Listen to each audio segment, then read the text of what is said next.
గౌరవనీయులు మాజీ ఎంపీ అన్న గొడవలింగ యాదవ్ గారు, మన అంజన్న గారు, మాజీ శాసనసభ్యులు, మిత్రులందరికీ నమస్కారం. ఈరోజు కేంద్రం ఎన్నో సంవత్సరాల తర్వాత, దాదాపు స్వాతంత్రం వచ్చి 8 సంవత్సరాల దగ్గర అవుతోంది. ఇన్ని సంవత్సరాల తర్వాత ఇప్పుడు బడుగు బలహీన వర్గాల వల్ల ఉద్యమాలకు తలొగ్గి దేశవ్యాప్తంగా ఎక్కడ చూసినా బీసీలకు అన్యాయం జరుగుతుంది, అణచివేత ఉంది, గౌరవం లేదు. చట్టసభలలో రిజర్వేషన్ రావాలంటే, స్థానిక సంస్థ రిజర్వేషన్ రావాలంటే అసలు వీళ్ళు లెక్క తేలాలి, ఎంతమంది ఉన్నారని లెక్కలేదు, మేము ఎట్లా అడగాలని అనేక బీసీ సంఘాలు, కుల సంఘాలు, చాలామంది ఎస్సీ ఎస్టీలు, ఓసీలో ఉన్నటువంటి వాళ్ళు కూడా చాలామంది, కొన్ని రాజకీయ నాయకులు కూడా ఖచ్చితంగా న్యాయం జరగాల్సిందే వాళ్లకు అని చెప్పి వాళ్ళందరి కోరిక మేరకు ఈరోజు ఒక నిర్ణయం తీసుకున్నందుకు మరి కేంద్ర నిర్ణయాన్ని స్వాగతిస్తూ వారికి మనస్ఫూర్తిగా కృతజ్ఞతలు మా పార్టీ తరఫున మేము కృతజ్ఞతలు తెలియజేస్తూ ఉన్నాం. కానీ ఇది కులగణనలో, జనగణనలో కులగణన పెట్టడము ఇది గొప్పగా మేము చేసినాం బీసీలకు అని చెప్పి చేతులు దులుపుకుంటే కాదు. 11 సంవత్సరాల తర్వాత ఇప్పుడు దేశవ్యాప్తంగా ఇక్కడ బీఆర్ఎస్ పార్టీ ఆధ్వర్యం మేమందరం కూడా తమిళనాడు పోయి అక్కడ స్టడీ చేసి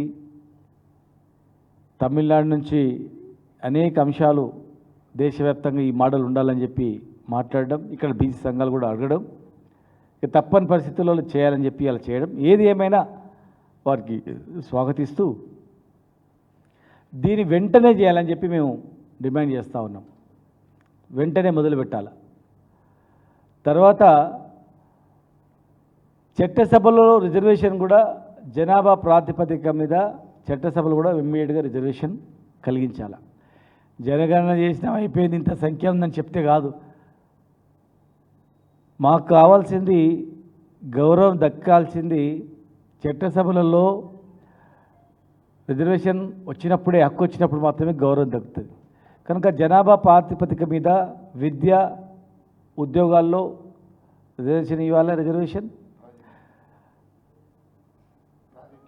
రాజకీయంగా చట్టసభలో కూడా 50% రిజర్వేషన్ ఇమ్మీడియట్ కలిగించాలి. 50% ఎప్పుడైతే విద్యా, ఉద్యోగము, చట్టసభలో రిజర్వేషన్ కల్పిస్తారో, ఇమ్మీడియట్గా కలిగిస్తామని చెప్పి మీరు తీర్మానం చేస్తారో, అప్పుడు సంపూర్ణంగా ఈ ప్రజలు మిమ్మల్ని నమ్ముతారు. ఖచ్చితంగా మరి ఎవరు చేయని నిర్ణయాన్ని మీరు చేసినందుకు ఈ బడుగు బలహీన వర్గాల వాళ్ళు కూడా మీ వెంట ఉండడానికి అవకాశం ఉంటుంది. కేవలం కులగణన చేసి మాత్రమే అయిపోయిందంటే కాదు. దీంతో పాటు నెక్స్ట్ క్యాబినెట్లో ఇవి కూడా మేము ఇస్తాం అని చెప్పినప్పుడు మాత్రమే మాకు నమ్మకం కలుగుతుందని చెప్పి మరి బీజేపీ నాయకులు కూడా, ఓబీసీ నాయకులు, బీజేపీ నాయకులు కూడా బీసీ వ్యక్తిని ప్రధానమంత్రి చేస్తామని చెప్పుకోవడం కాదు, వెంటనే బీసీ మంత్రిత్వ శాఖను కూడా ఏర్పాటు చేయాలి. ఒక అడుగు మరి ముందు వేసారు, బీసీలకి చేస్తామని. ఒక కులగణనలో ₹1 ఖర్చు కానీ పెట్టడం కాదు, బడ్జెట్ అలొకేషన్ కూడా జనాభా ప్రాతిపదిక మీద బడ్జెట్ అలొకేషన్ చేయాలి, మంత్రిత్వ శాఖను ఏర్పాటు చేయాలి. నెక్స్ట్ ఫ్యూచర్లో మేము చట్టసభల్లో కూడా జనాభా ప్రాతిపదిక మీద కలిగిస్తాం. 50%, కనీసం 50% చట్టసభలో రిజర్వేషన్ కలిగిస్తాం. స్థానిక సంస్థల్లో కూడా మేము రిజర్వేషన్ కల్పిస్తాం. విద్యా, ఉద్యోగాలు కూడా మీకు రిజర్వేషన్ కలిగిస్తాం అని చెప్పి ఈ 5 అంశాల మీద వెంటనే ప్రజలకు తెలియజేయాలని చెప్పని మేము డిమాండ్ చేస్తూ ఉన్నాం. ఒకవైపు స్వాగతిస్తూ వెంటనే ఇవన్నీ కూడా అమలు చేయాలని చెప్పి మేము డిమాండ్ చేస్తూ ఉన్నాం. ఇవాళ కాంగ్రెస్ పార్టీ ఏదో మీదేదో చేసినాం, మాది మోడల్ అని చెప్తా ఉన్నారు. తప్పది. దయచేసి బీజేపీ పార్టీకి మేము చెప్తా ఉన్నాం, మేము ప్రజలు బీసీ సంఘాల డిమాండు, బీసీ బడుగు బలహీన ఆర్థిక పరిస్థితి, ఆ నాయకుల డిమాండ్లను బట్టి మీరు చేయండి. ఎవరి మోడలు? ఇప్పుడు ఏం మోడలు? ఇక్కడ జనాభాను తక్కువ చేసి చూపించిండ్రు, బీసీ జనాభాను తక్కువ చేసి చూపించిండ్రు. మేము 60% ఉండాలా, కానీ 4-5% తక్కువ చేసి చూపించిండ్రు. ప్లస్ దీన్ని మేము అనడం కాదు, కాంగ్రెస్ ఎమ్మెల్యే, కాంగ్రెస్ ఎమ్మెల్సీ వాళ్ళే బహిరంగంగా చెప్పారు. కాంగ్రెస్ ఎమ్మెల్సీలే బహిరంగంగా వాళ్ళు మాట్లాడినారు, ఆ పార్టీ నాయకులే. తర్వాత ఉట్టిగా ఎన్బరేషన్ చేస్తే అయిపోదు కదా. కామారెడ్డి డిక్లరేషన్లో విద్యా ఉద్యోగాల్లో కూడా రిజర్వేషన్ ఇస్తామని చెప్పారు. విద్యా ఉద్యోగాలలో కూడా రిజర్వేషన్ అనేది. మరి విద్యా ఉద్యోగాల రిజర్వేషన్ ఏమైంది చెప్పాలి.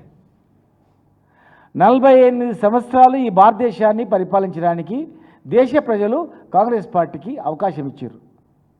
11 సార్లు, 48 సార్లు అవకాశం ఇస్తే మొన్న 2021లో కూడా మన అంతకుముందు మన మన్మోహన్ సింగ్ గారు ప్రధానమంత్రి గారు ఉన్నప్పుడు కూడా, గతంలో ప్రధానమంత్రి గారు ఉన్నప్పుడు కూడా చేస్తామన్నారు, కులగణన మళ్ళీ వెనుకకు పోయినారు.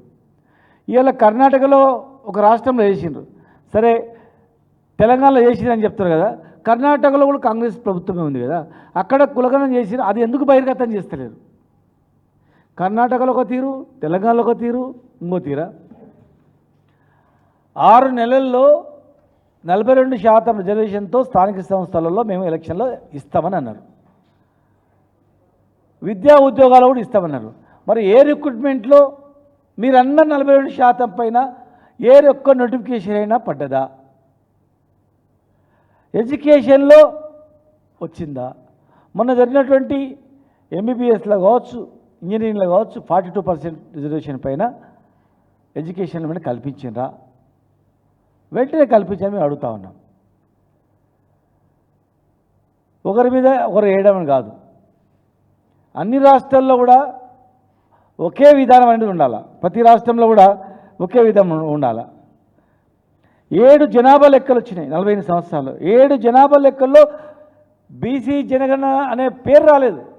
కేవలం బీసీలు అంటేనే చిన్న చూపు, బీసీలు అంటేనే ఒక ఓటు బ్యాంకుగా అవకాశం, ఓటు బ్యాంక్గా మార్చాలని చూసిన ఈ దేశంలో. కానీ వీళ్ళకు కూడా మనుషులే, వీళ్ళకు కూడా గౌరవం ఇవ్వాలనేటువంటిది ఎక్కడ కూడా ఇవ్వలేదు.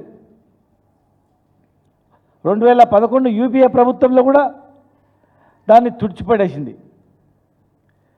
మరి రాజస్థాన్లో ఒకటి, కర్ణాటకలో ఒకటి, తెలంగాణలో ఒకటి, ఒక రాజకీయ క్రీడగా మారింది తప్ప వేరే అంశం లేదు.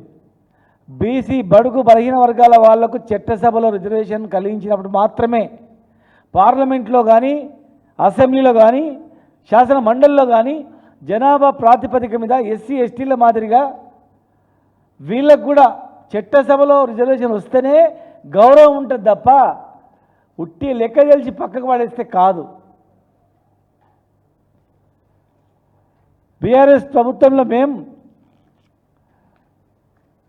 2014లోనే చట్టసభలో రిజర్వేషన్ ఇవ్వాలని చెప్పి తీర్మానం చేసి పంపించడం జరిగింది. ఉమెన్ రిజర్వేషన్ ఇవ్వాలని చెప్పి తీర్మానం చేసి పంపించడం జరిగింది. స్థానిక సంస్థల్లో కూడా ఇవ్వాలని చెప్పి రిజర్వేషన్ ఇవ్వడం జరిగింది, రిజర్వేషన్ పాస్ చేయడం జరిగింది. 2004లోనే ఉద్యమ సమయంలోనే కేసీఆర్ గారు ప్రధానమంత్రి గారిని కలిసి బీసీ జనగణన చేయాలి, బీసీలకు రిజర్వేషన్ కలిగించాలని చెప్పి ఈ రాష్ట్రం సంబంధించినటువంటి బీసీ నాయకులను కూడా మరి అక్కడ పంపించడం జరిగింది. తీసుకుపోయి వాళ్ళకి పరిచయం కూడా చేయడం జరిగింది.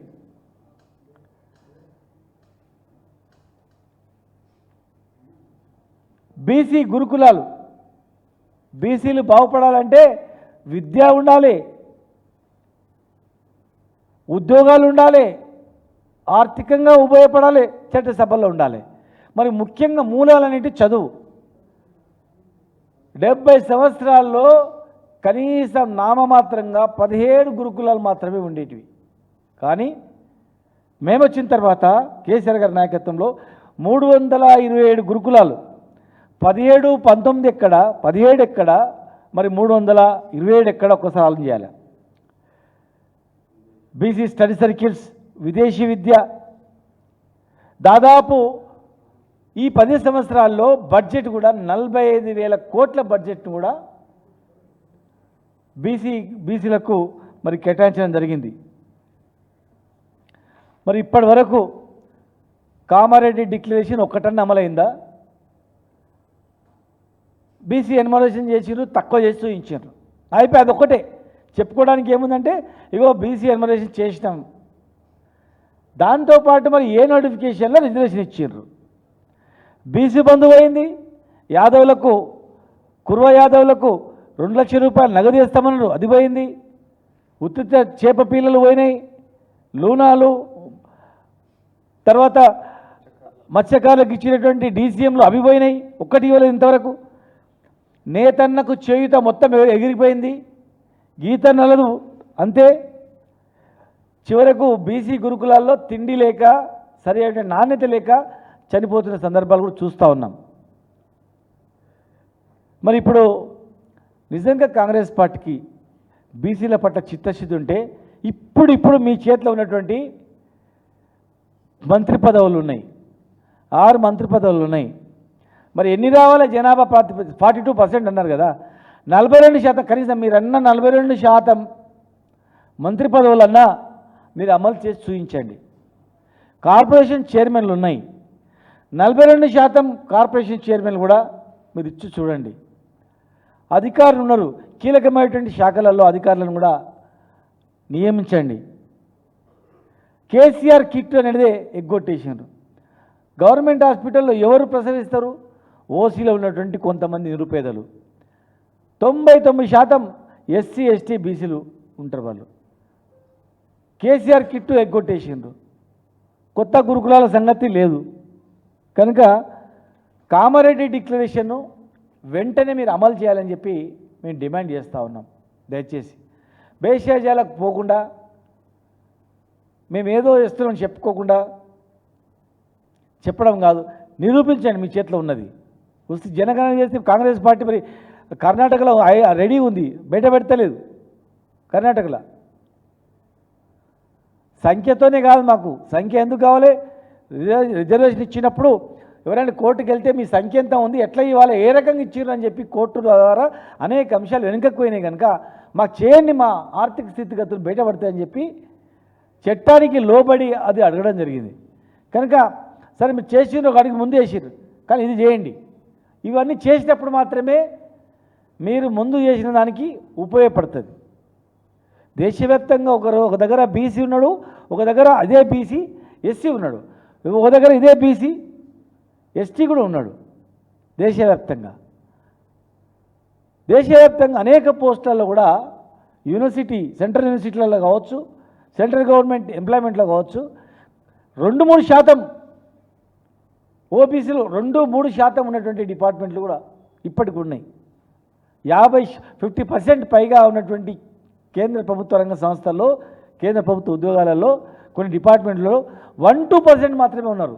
జనాభాలో 60%, ఉద్యోగాల్లో 1-2% అంటే ఎక్కడ న్యాయం జరుగుతుంది చెప్పండి? ఇలా దాదాపు 12 లక్షల కోట్లు బ్యాంకులో ఎగ్గొట్టిర్రు.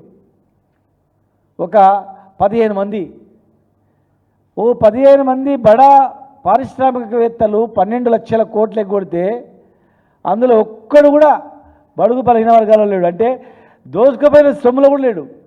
లోన్లు తీసుకుంటున్నారు, మాఫ్ చేస్తున్నారు, అటు సైడ్ ఒక దోపిడీ జరుగుతూ ఉంది. చట్టసభలలో ఒక రకంగా జరుగుతూ ఉంది.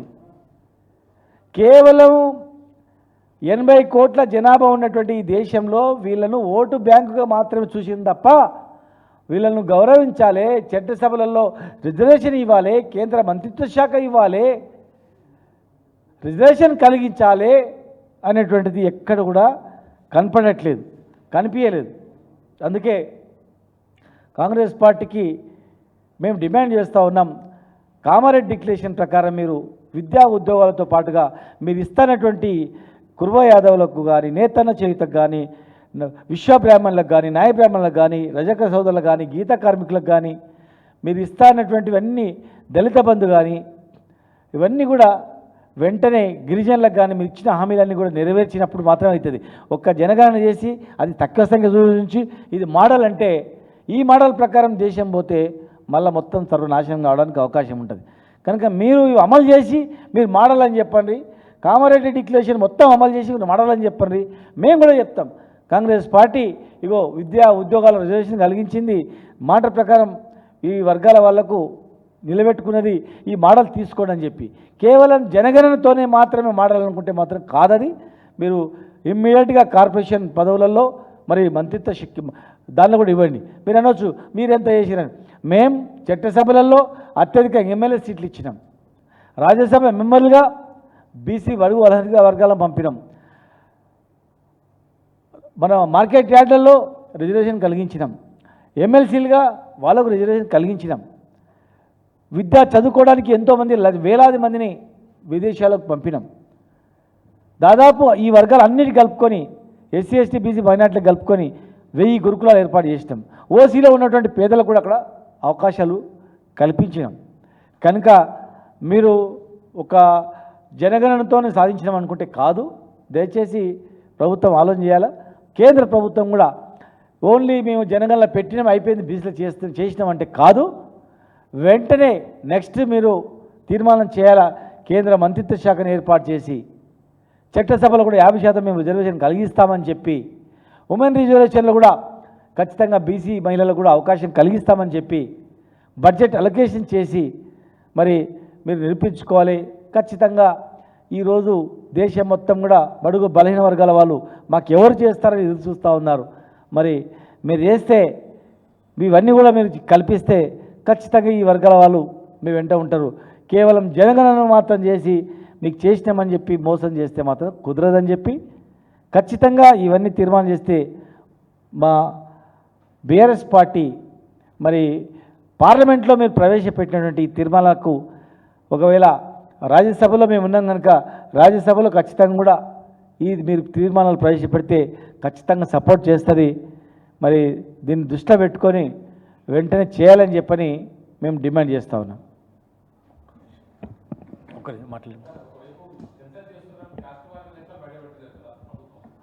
పెట్టాలి, ఇప్పుడు కంపల్సరీ ఇప్పుడు పెట్టాలి. ఈ రాష్ట్ర ప్రభుత్వం పెట్టలేదు వీళ్ళు సంఖ్య తక్కువ చేయించారు, కులాల వారిగా పెట్టలేదు. వాళ్ళ చేతిలో ఉన్నటువంటి మంత్రి పదవులు కూడా బీసీలకు ఇవ్వట్లేదు, ఏదో 1 2 చూపిస్తున్నారు. 42% అంటే ఖచ్చితంగా ఇప్పుడు 6 ఇవ్వాలి కంపల్సరీ. అప్పుడు 8 అయితేనే కనీసం సంఖ్య వస్తుంది. ఒకవేళ కనీసం 4 ఇవ్వాలా, కార్పొరేషన్ చైర్మన్లన్నా ఇవ్వాలి 42%. ఏమి ఉట్టిగా జనగణనలో పెట్టేస్తే అయిపోయిందంటే ఏం చేయడానికి నెత్తిన కొట్టుకుంటామా? అవన్నీ కూడా మాకు గౌరవం దక్కడానికి ఎన్నో సంవత్సరాలుగా అవమానాలు పడి ఇబ్బందులు పడి అణచివేయబడి మరి ఇప్పుడిప్పుడే దేశం మొత్తం గమనిస్తూ ఉంది, చూస్తూ ఉంది. చాలామంది ఓసీల నాయకులు కూడా బహిరంగం కూడా మద్దతు తెలుపుతూ ఉన్నారు. ఈ దేశం ప్రశాంతంగా ఉండాలంటే అందరికీ సమానత్వం ఉన్నప్పుడు మాత్రమే న్యాయం జరుగుతుంది. అసమానతలు ఉన్నప్పుడు ఖచ్చితంగా దేశంలో విప్లవాలు వస్తాయి, ఉద్యమాలు వస్తాయని చెప్పి మేము దక్షిణ భారతదేశం మొత్తం కూడా మేము తిరిగినాం. కర్ణాటకలో తిరిగినాం, గోవా వెళ్ళినాం, తమిళనాడు వెళ్ళినాం, కేరళ పోయినాం, ఆంధ్రప్రదేశ్ దగ్గర పోయినాం. ఇంకా అత్యంతగా దక్షిణ భారతదేశంలో ఈ బడుగు బలహీన వర్గాలంటే ఇంకా చాలా చిన్న చూపు ఉంది. ఇప్పటికి కూడా చాలా చిన్న చూపు. వాళ్ళ ముఖాలు చూస్తేనే అవమానించినట్లు, అసహించుకున్నట్లు, రకరకాలుగా ఇబ్బందులు పెట్టడమో, రకరకాలుగా పుకార్లు పుట్టించడమో, రకరకాలు చేయడం జరుగుతూ ఉంది. అది సమాజంలో మంచి పద్ధతి కాదు. కనుక దయచేసి ఇప్పటికైనా ఒక మనుషులుగా చూడండి. ఎవడు కూడా ఈ కులాల పుట్టాలా, ఈ జాతిలో పుట్టాలని కోరుకోడు. ఎస్సీలో పుట్టాలా, బీసీలో పుట్టాలా, ఓసీలో పుట్టాలని ఎవడు కోరుకోడు. పుట్టిన పాపానికి 80 సంవత్సరాలు శిక్ష అనుభవించారు దాదాపు.